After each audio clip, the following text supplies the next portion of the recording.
The US President Joe Biden has been described as, quote, a well-meaning elderly man with a poor memory.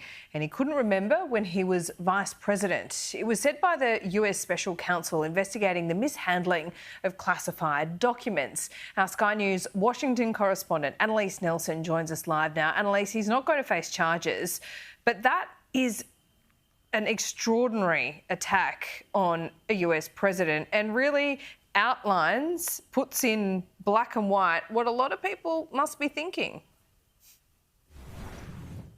Yeah, look, and there's been quite a few of those moments this week where there's been questions around Joe Biden's memory, but this is cold, hard, black and white writing from an independent source. This prosecutor was appointed by Merrick Garland, who is the Attorney General, who's a Democrat, appointed by Joe Biden. Yes, he has a history of working with Republicans, but he is a pretty straight down the middle person who has been charged with this investigation. And so what we've seen here is they have recommended that there not be any attempt to prosecute Joe Biden over his handling of classified documents. But essentially, it comes down to the fact they think it would be difficult to prosecute that, especially in a jury setting, because so many of the things at issue would rely on Joe Biden's memory, and that is in doubt.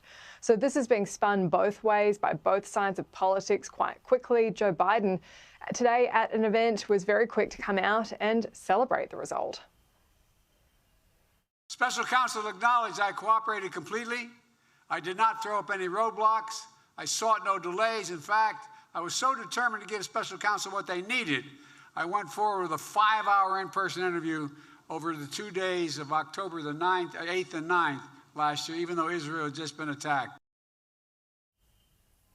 So let's look a bit at what's actually contained in this report that has been so damning. In particular, there's this passage around his recollection in interviews. It says Mr. Biden's memory also appeared to have significant limitations both at the time he spoke to Zwonitzer in 2017, as evidenced by their recorded conversations, and today as evidenced by his recorded interview with our office.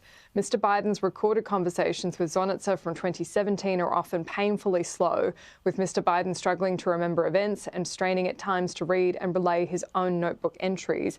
In his interview with our office, Mr. Biden's memory was worse. He did not remember when he was vice president, forgetting on the first day of the interview when his term ended, and forgetting on the second day of the interview when his term began. He did not remember, even within several years, when his son Beau died, and his memory appeared hazy when describing the Afghanistan debate that was once so important to him. In another section of the report, it says, we've also considered that at trial, Mr. Biden would likely present himself to a jury, as he did during our interview of him, as a sympathetic, well-meaning, elderly man with a poor memory.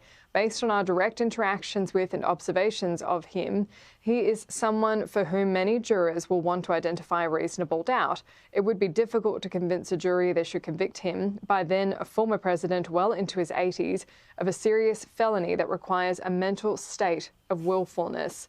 So as you can imagine, this has been seized on by the Trump campaign quite quickly. Donald Trump has put out a statement saying this is now proven to be a two-tiered system of justice and unconstitutional selective prosecution.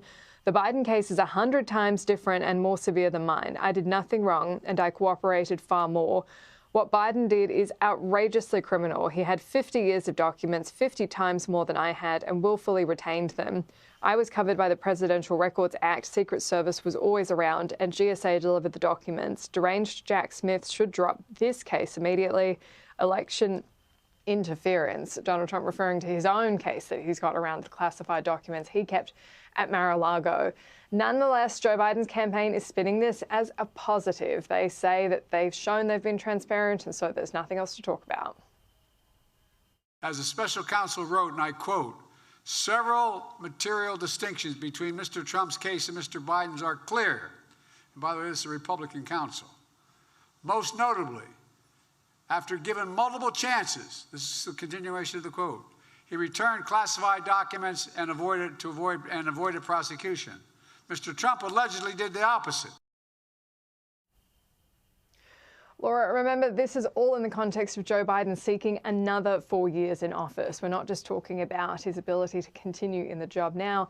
And while we look in the context of the US election coming up, if Nikki Haley can hang in there through South Carolina and Super Tuesday, her message has been, I'm the candidate without baggage.